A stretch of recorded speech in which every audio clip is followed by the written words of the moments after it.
आइए मेरे साथ निकाल ले मत्ती रचित सुसमाचार उसका 21वां अध्याय उसका 18 से 22 वचनों को पढ़ेंगे। मत्ती रचित सुसमाचार उसका 21वां अध्याय 18 से 22 वचन। बहन सुमन के साथ हम इन वचनों को पढ़ेंगे। फल रहित अंजीर का पेड़। भोर को जब वह नगर को लौट रहा था तो उसे भूख लगी। सड़क के किनारे अंजीर का एक पेड़ देखकर वह उसके पास गया और पत्तों को छोड़ उसमें और कुछ न पाकर उससे कहा, अब से तुझ में फिर कभी फल न लगे। और अंजीर का पेड़ तुरंत सूख गया। वह यह देखकर चेलों को अचंभा हुआ और उन्होंने कहा, यह अंजीर का पेड़ तुरंत कैसे सूख गया? यीशु ने उनको उत्तर दिया, मैं तुमसे सच कहता हूँ, यदि तुम विश्वास रखो और संदेह न करो तो न केवल यह करोगे जो इस अंजीर के पेड़ से किया गया है, परंतु यदि इस पहाड़ से भी कहोगे उखड़ जा और समुंदर में जा पड़ तो यह हो जाएगा। और जो कुछ तुम प्रार्थना में विश्वास से मांगोगे वह सब तुमको मिलेगा। आमीन। आमीन। हालेलुया। परमेश्वर का धन्यवाद हो इस वचन के लिए। ये जो वचन है प्रभु यीशु मसीह अगले दिन यानी जो पवित्र सप्ताह पवित्र हफ्ता हम कहते हैं, यानी आज के दिन जो घटना हुई उसके बारे में है। इस घटना के बारे में हम बड़ा ध्यान से देखेंगे।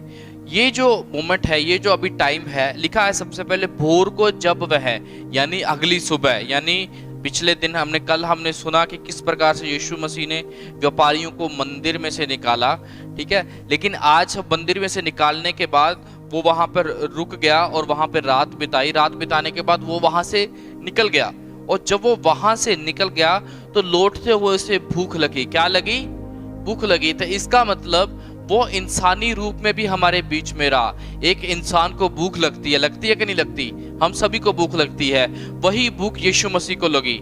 जब उसे भूख लगी तो लिखा है, सड़क के किनारे अंजीर का एक पेड़ देखकर वह उसके पास गया और पत्तों को छोड़ उसमें और कुछ ना पाया। अगर आप इसके थोड़ा सा बैकग्राउंड में जाएं, अगर आपको बताया जाए तो ये जो अंजीर का पेड़ था ये एक अकेला पेड़ नहीं था। उस जगह पे और भी बहुत सारे पेड़ थे जहां पे अंजीर के फल लगते होते थे।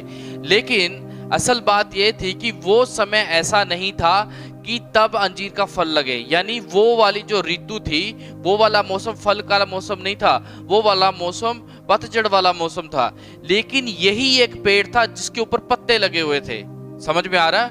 सिर्फ इसी पेड़ पे पत्ते लगे हुए थे, जिसे देखकर यीशु उसके पास आ गया, ठीक है। और जैसे उसको पत्ते देखकर उसके पास आया और देखा तो उसमें तो कुछ फल नहीं लगा। और आगे क्या लिखा है? उससे कहा, अब से तुझ में फिर कभी फल ना लगे। और अंजीर का पेड़ तुरंत सूख गया। अब आपको एक बात समझाना चाहता हूं। यहाँ पे यीशु मसीह जब भी दृष्टांतों में कोई बात बताता है या कोई घटना होती है तो उस घटना में से हमारे लिए एक संदेश निकलता है। यहाँ पे अंजीर का पेड़ एक अकेला ऐसा पेड़ था जिस पे पत्ते लगे हुए थे। बाकी रास्ते में और भी जो आसपास अंजीर के पेड़ थे उन पे पत्ते नहीं थे, सिर्फ यही पेड़ था। अब इस बात को देखे कि यीशु ने सोचा कि इस पे फल लगा होगा। किसको देखकर? पत्ते देखकर। लेकिन उस पे फल था ही नहीं। तो यीशु मसीह ने साथ के साथ उसे सूखने का आदेश दिया। क्यों? अब सुनिए ध्यान से। विश्वासियों में भी ऐसा होता है बहुत बार। हमारे जीवनों में हम देखने में बड़े अच्छे लगते हैं, बहुत सुंदर सुंदर कपड़े पहनते हैं, हम रविवार को आके दुआ करते, बड़े काम करते हैं। लेकिन जब अंदर वाला जीवन देखते हैं, हमारा घर वाला जीवन देखते हैं, तब अंदर कोई फल नहीं होता। हालेलुया। कितनों को समझ में आ रही है बात? इस बात को समझिए। यहाँ पे पत्तों को देखकर यीशु मसीह उसके पास आया। आज भी हमारे पास परमेश्वर आना चाहता है। हमें देखे कि ये मसीह है। हमारा पत्ते पता क्या है? हमारे पत्ते हमारा नाम है कि हम विश्वासी हैं, हम मसीह में हैं। लेकिन फल क्या है? पवित्र आत्मा के फल, वो है ही नहीं। अब अगर इस वचन के अनुसार पूरा किया जाए तो क्या होगा? यानी हमारे में पत्ते हैं लेकिन फल नहीं है, तो हम त्यागे जा सकते हैं। लेकिन परमेश्वर महान है, वो बार बार हमें मौका देता है। इस बात को समझना है। कहीं ये ना हो कि हमारे पत्ते देखकर हमारे पास परमेश्वर आए और लेकिन हमारे अंदर फल ना पाए, तो ये हमारे लिए डेंजरस है। तो इसलिए हमारे पत्ते भी होने चाहिए और हमारे फल भी होने चाहिए। हालेलुया।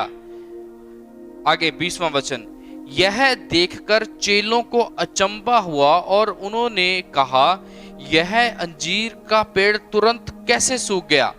अब यहाँ पे सीखने वाली बात है। अब चेलों की बारी आ गई। अब चेले या इस बात से हैरान है कि कैसे हो गया। आगे यीशु मसीह उत्तर देता है। यीशु ने उनको उत्तर दिया, किनको?